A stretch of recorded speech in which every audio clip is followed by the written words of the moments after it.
కార్యక్రమాన్ని వీక్షిస్తున్న 50 మంది ప్రజానికానికి నా నమస్కారం. నవతో నా ఇష్టం కార్యక్రమానికి మీ అందరికీ స్వాగతం, సుస్వాగతం. ఇక వార్త చదువుతోంది మరెవరో కాదు, మీ కొణిదెల శివశంకర్ వరప్రసాద్.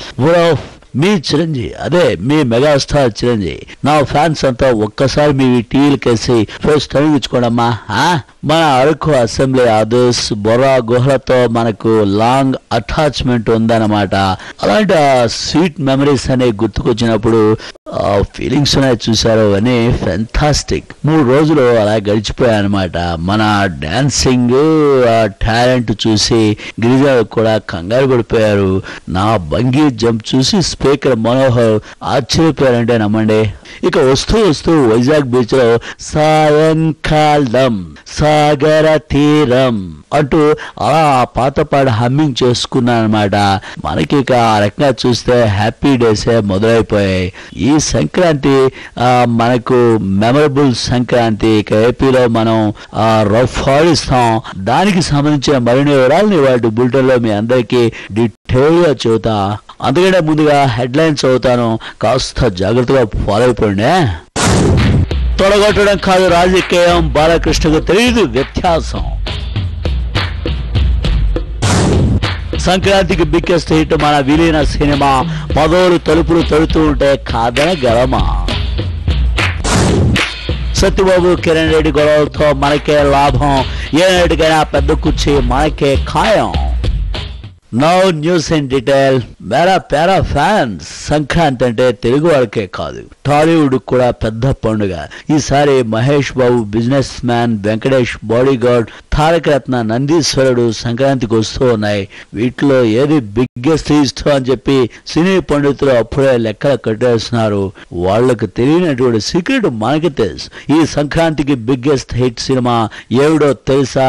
అదే మన విలీన సినిమా. అది లెక్క. మన విలీన సినిమా కలెక్షన్స్ లో అన్ని రికార్డులని బద్దలు కొట్టేస్తుంది. దీనికి సంబంధించిన మరిన్ని వివరాలు చూడడానికి మన marketing analyst Allu Aravind live లో ఉన్నారు. Over to Allu Arvind.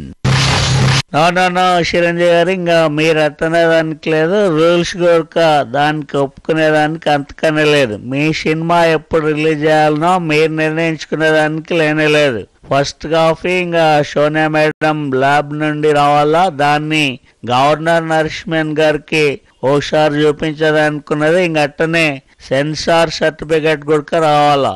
ఇంకా థియేటర్లు ఖాళీగా ఉన్నాయో లేవో కూడా మనం చూసుకునేదనుకున్నది. ఇంకా అప్పుడు ఫైనల్ గా ముహూర్తం కుదరాలా, మరి చివరిగా నేను కూడా అనుకోవాలి. ఇవన్నీ చూసుకోకుండా మీరు సినిమా రిలీజ్ అని అనౌన్స్ చేస్తే ఎట్టనండి? నన్ను అట్ట చేసేదానికి లేదు, ఇంకా ఆ ఛాన్స్ మీకు ఇచ్చేదానికి అంతకనే లేదు. మై డియర్ ఫ్యాన్స్, దేవుడు వరవిచ్చిన పూజారి అడ్డుపడడం అంటే బహుశా ఇదే అనుకుంటా. చిరంజీవి గారు, మరి మా నాన్నగారు విశ్వవిఖ్యాత నట సార్వభౌములు స్వర్గీయ నందమూరి తారక రామారావు గారు ఆ రోజుల్లో సామాజిక న్యాయం సినిమా తీసి పెద్ద హిట్ చేశారు. మీరు ఆ సినిమాకి సీక్వెల్ తీస్తానని 3 ఏళ్ల క్రితమే ప్రకటించారు. దానికోసం ప్రజల నుండి కొంత నిధులు కూడా కలెక్షన్ చేశారు. మరి ఇప్పుడు ఆ సినిమా ఏమైంది? ఎప్పటికైనా మీ సామాజిక న్యాయం సినిమా రిలీజ్ అయ్యే అవకాశాలు ఉన్నాయా? మిమ్మల్ని నమ్ముకున్న ప్రజలకి మరి ఏం చెబుతారు? చూడు బాలకృష్ణ, నువ్వు పసిపిల్లవాడివి. బాక్సుల్ని తాకట్టు పెట్టడం అంటే ఆ డీప్ విషయాలు నీకు అర్థం కావు. దయచేసి అర్థం చేసుకో. ఇదిగో చూడు చిరంజీవి, సంక్రాంతికి ఏ సినిమా ఎంత కలెక్ట్ చేస్తే మనకి దేనికి? అసలు మన సినిమా ఎంత చేసుకుందనేదే మనకి ముఖ్యం కదా. మరి తారకరత్న నందీశ్వరుడు నీకు పోటీ కాదు. నువ్వు ఎలాగో కాంగ్రెస్ గడియలో డూడు బసవన్నగా సెటిల్ అయిపోయావు కదా. వెంకటేష్ బాడీగార్డ్ కన్నా ముందే నువ్వు కాంగ్రెస్ ప్రభుత్వంలో బాడీగార్డ్గా కుదిరావు. ఇక మహేష్ బాబు బిజినెస్ మ్యాన్ కూడా అంతగా పట్టించుకోవద్దు, ఎందుకంటే మనం అంతకన్నా గొప్ప బిజినెస్ మ్యాన్లు అని చెప్పి కాంగ్రెస్ ప్యాకేజీ చెప్తా ఉంది. మై డియర్ ఫ్యాన్స్, నేను బాలకృష్ణ పసిపిల్లవాడు అంటూ ఉంటే మన అరవింద్ నన్ను పసిపిల్లవాడు అని చెప్పి అనడం న్యాయమా అని నేను సూటిగా అడుగుతున్నాను.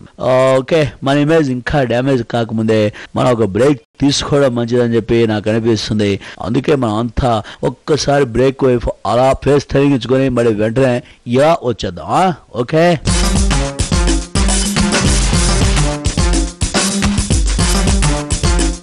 Welcome back. నవతలో నా ఇష్టం కార్యక్రమానికి విరామం తర్వాత మళ్ళీ తిరిగి స్వాగతం. డియర్ అభిమానులు, మేరే ప్యారా ఫ్యాన్స్, మరి చూస్తాను ఏనాటికైనా సీఎం కుర్చీ మనకే.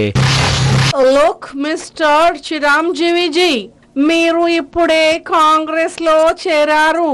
అప్పుడే సీఎం సీటు కోసం కలలు కనడములు మాకు అభ్యంతరకరములు.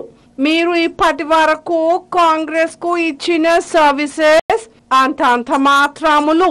నెక్స్ట్ ఉప ఎన్నికలలో మంచి ఫలితములు ఇవ్వండి. మీ రోడ్ షోలకు జనం బాగా వస్తారని మాకు ఆజాద్ జీ చెప్పారు. ఓట్లు బాగా పడేందుకు కృషి చేయడములు అవసరములు. ఇదేవిడ ఏకంగా మేడమే ఇలా లిటిగేషన్ పెట్టేశారు. మన రోడ్ షోలకి జనం ఫుల్, మన ప్రచారానికి ఓట్లు నిల్లు కదా. నమస్కారం అండి చిరంజీవి గారు. మనం ముఠామేస్త్రి సినిమాలో కలిసి పనిచేసామండి. మరి ముగ్గురు మొనగాళ్ళలో కూడా కలిసి పనిచేశాం. అప్పుడు మీరు మేస్త్రిగా నటించారు, మొనగాడిగా నటించారు. మరి ఇప్పుడు కాంగ్రెస్ గుమ్మం ముందు కొత్త బిచ్చగాళ్లాగా జీవిస్తున్నారండి. మీ ఫేట్ చూస్తుంటే జాలేస్తోంది. సంక్రాంతికి మన హరిదాసులు గంగిరెద్దు వాళ్ళు ఎంత దర్జాగా బిచ్చం ఎత్తుకుంటారు. మీరు వాళ్ళ పరువును గంగలో కలిపేశారు. డియర్ ఫ్యాన్స్, ఈ రోజా నన్ను కొత్త బిచ్చగాడు అనడం న్యాయమా అని నేను అడుగుతూ ఉన్నా. దయచేసి ఆవిడికి మీరైనా కాస్త చెప్పండి. మై డియర్ ఫ్యాన్స్, సంక్రాంతికి ప్యాకేజీ మిస్ అయితే ఇక మనకు పాత కుర్చీయే గతా. ఏవిడిది హతవిది. ఈ బుడ్డని ఎంతటితో క్లోజ్ చేస్తా. దయచేసి మీరు ఏమనుకోవద్దు, ఎందుకంటే మళ్ళీ నెక్స్ట్ వీక్ మీ ముందు ఫేస్ తగిలించుకున్నాను కదా. అప్పటి వరకు సెలవు, నమస్తే. జై మన ప్యాకేజీలు, జై జై మన విలీన సినిమాలు.